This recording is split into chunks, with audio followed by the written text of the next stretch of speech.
That fresh morning. That fresh morning. Vous êtes sur les 104.5 Urban FM, la station Urban, motion parle de politique. Nous parlons de politique et nous revenons un tout petit peu sur ce qui occupe l'actualité du moment. Vous le savez très bien dans la presse, tout le monde en parle, c'est le sujet, c'est le chou gras, c'est le grand scandale au niveau de notre pays en ce moment. Le chou gras. Oui, le chou gras. Le chou qui est gras. C'est toi qui prépare là. Tu connais ce qu'on appelle un chou gras en cuisine? Je connais l'expression chou gras de Bosselet. Voilà.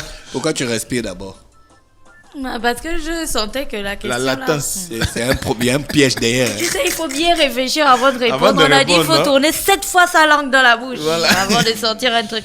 Donc exactement, c'est actuellement le sujet phare au niveau de notre pays parce que comme je l'ai dit depuis le début quand on parle de cette question du Keva Gate ou encore du Kevazingo Gate, eh ben il s'agit beaucoup plus d'une situation, d'une affaire qui pourrait conduire à la mise en nu des malversations qui existeraient dans l'administration publique parce qu'il faut savoir aujourd'hui qu'à la lumière de ce qu'on entend, des retours que nous avons, que des choses que nous lisons dans la presse, eh bien, il se dit qu'il y aurait des complicités énormes entre les ministères, enfin, en ce qui concerne le Kevagate, le ministère des eaux et forêts, mais également au niveau de l'administration des douanes. Et dès cet instant, nous, on s'est intéressé à l'actualité parce que simplement, il y a le ministre délégué à l'environnement, donc chargé du plan climat, Franck Gama, qui a donné une interview à Radio France Internationale, RFI, le 30 mai. Et dans cette interview, le ministre délégué revient sur, évidemment, cette épineuse, du moins cette grande affaire qui fait couler beaucoup d'encre et de salive au niveau du Gabon. Et c'était une façon pour son intervieweur, donc Christophe Boisbouvier, de lui poser des questions sur ce qu'il en est exactement, prendre le point de vue peut-être de l'administration des eaux et forêts, puisqu'il en est aujourd'hui le responsable, même si le département de façon officielle a été rattaché au service du Premier ministre. Donc, dès cet instant, on se rend bien compte que ce qui se dit ici, c'est beaucoup plus...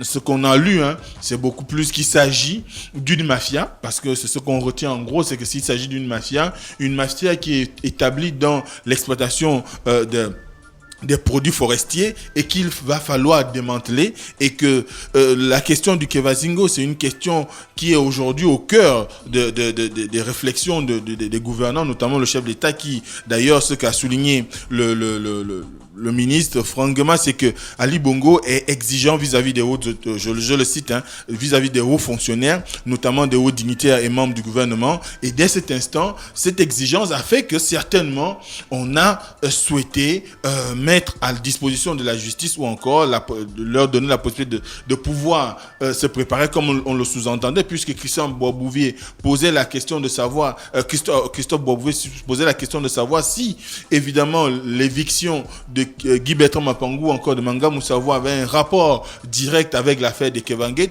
Eh bien, pour le ministre délégué, franchement, il était question pour certainement les autorités, donc le chef de l'État, de pouvoir mettre ces personnes-là à disposition de la justice pour qu'ils puissent se préparer en conséquence au cas où ils auraient d'éventuelles poursuites.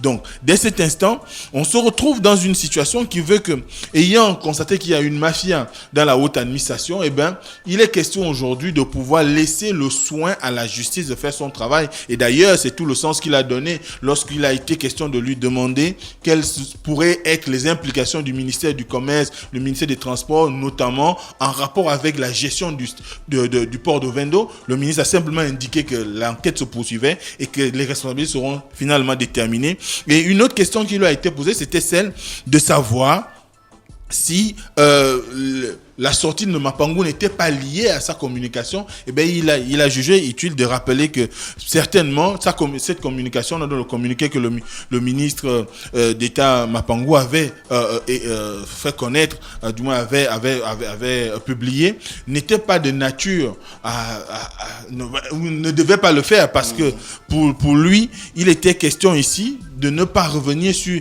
les aspects énoncés dans le communiqué du gouvernement. Sinon, ça a certainement été mal pris quand on lit entre les lignes ce qu'a dit le ministre délégué, c'est que en réalité il s'agissait d'une maladresse de la part du ministre Mapangou, et c'est clair que ça peut être joué en sa défaveur pour qu'il se retrouve évincé de son poste de ministre des eaux et forêts. Et dès cet instant, ce que nous on comprend ici, c'est que de façon générale, c'est que on est dans un environnement où, et dans la haute administration, il y a forcément des complicités en ce qui concerne le Keva Gate, et que la justice est en train de travailler à faire en sorte que les coupables soient mis devant leurs responsabilités, mais surtout qu'il faut peut-être noter qu'en ce qui concerne la sortie de Mapangou et de Manga Moussavou de l'exécutif, ça n'a rien à voir avec la politique, et que finalement, peut-être que le chinois dont on parle, l'exploitation, l'homme d'affaires chinois François Wu ne serait peut-être pas le seul qui serait responsable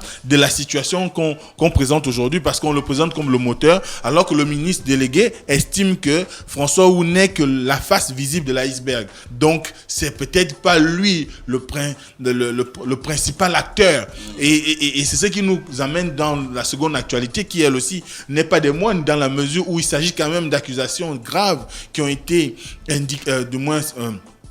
avancé par Jean-Norbert Diramba, qui est le nouvel maître de Mouila. Vous savez qu'il y a quelques temps, on nous a fait savoir qu'il a donné un communiqué où il disait que Pierre-Clément Manga Moussavou avait vendu le matériel roulant de la mairie de Mouila. Et dès cet instant, dans sa logique, à la suite de sa conférence de presse, parce qu'il vous souviendra qu'après avoir été limogé le lendemain, Pierre-Clément Manga Moussavou a fait une conférence de presse. Dans cette conférence, il promettait de rester en justice toutes les personnes qui auraient fait des allégations à son encontre. Et dès cet instant, je crois qu'il est sur la première phase. La première phase, c'est d'amener le Jean-Norbert Diramba devant la justice pour qu'il puisse désigner, du moins qu'il puisse, on puisse trouver les voies et moyens d'expliquer comment lui, Manga Moussavou, est responsable des malversations qui se seraient passées, du moins de la vente des biens de la mairie, de la municipalité de Mouila, parce que, comme on l'a dit, c'est une situation quand même assez importante. On parle de matériel roulant, et on sait que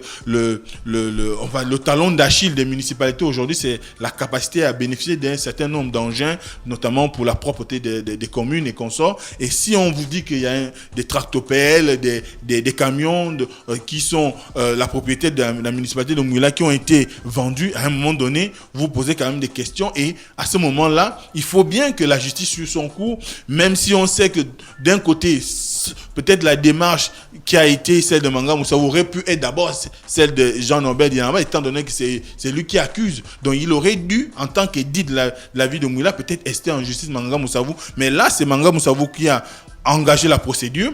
On verra ce que cette plainte va produire comme résultat. Est-ce qu'on ira jusqu'à un rendu de justice, donc au tribunal? Est-ce que le tribunal va se saisir de l'affaire pour pouvoir juger de la situation, et peut-être que les populations gabonaises, dans leur grande majorité, puissent savoir si M. Manga Moussavou est coupable ou pas, ou encore qu'il s'agissait certainement d'une cabale adressée à sa personne. Donc, ce qu'il faut retenir de façon générale, c'est qu'actuellement, l'affaire du Keva Zingo, ou bien encore le Keva Gate, a mis à jour un certain nombre de situations qui sont aujourd'hui très, du moins on va dire, déplorées dans l'administration. On parle de corruption, et tout le monde sait qu'aujourd'hui, c'est l'épineuse question. Vous ne pouvez plus bénéficier d'un service public sans qu'on soit amené à vous demander soit de donner un coca ou saluer le képi. Sauf au CEDOC. Ouais, ça c'est clair que sauf au CEDOC. Du CEDOC, la procédure est connue. Tous les Gabonais qui y vont, il suffit de payer vos droits, on vous délivre votre document, donc le passeport. Mais ce qui est sûr aujourd'hui, il y a beaucoup d'administrations au Gabon qui sont encore dans une situation où la gestion laisse à désirer, parce que le rapport avec les usagers ou encore avec les personnes qui vont dans ces services-là sont toujours des rapports basés sur le fait qu'il faut toujours engager des bakshish, donc des dessous de table, pour bénéficier d'un service qui en réalité peut être gratuit. Mais donc, dès cet instant, il faudrait qu'aujourd'hui, cette affaire-là, comme je l'avais déjà dit une première fois, il faudrait que cette affaire-là, certaines arrivent à mettre au jour les grands réseaux qu'on connaît dans l'administration publique afin qu'on puisse assainir. Parce qu'aujourd'hui, nous sommes en relation avec le FMI. C'est vrai que le FMI a dit que le Gabon serait sorti de la situation de crise, mais ce qui est sûr, notre relation avec le FMI ne va pas s'arrêter maintenant. Et on a besoin aujourd'hui de servir de modèle, de servir d'exemple en Afrique centrale en ce qui concerne la lutte contre la corruption. Et c'est incroyable qu'on en soit à des situations où on a des administratifs qui brillent par un certain nombre d'attitudes qui ne sont pas de nature à rassurer les populations et qui donne une autre approche en termes de lecture vis-à-vis des autorités, parce que vous avez des gens qu'on reconnaît qui sont coupables de X ou Y actions en faveur du bien public. D'ailleurs, Gina parlait du bien public ce matin en ce qui concerne ceux qui cassent les lampadaires ou encore les accidents qui détruisent le mobilier urbain public. Mais il faut qu'on aille plus loin. Les gens qui sont gestionnaires de l'autorité de l'État, qui ont une parcelle de pouvoir, qui ont une parcelle de décision sur le bien commun, devraient, quand ils sont coupables de forfaiture, devrait subir toute la loi et dans toute sa rigueur. Merci Mosley sur les 104.5 Urban FM, la station urbaine dans le Da Fresh Morning. La corruption ne passera pas. La corruption, non? Ne passera pas. Voilà. Restez connectés. On va en musique et on se retrouve juste derrière pour les dernières annonces de notre émission sur le Da Fresh Morning. Da Fresh Morning.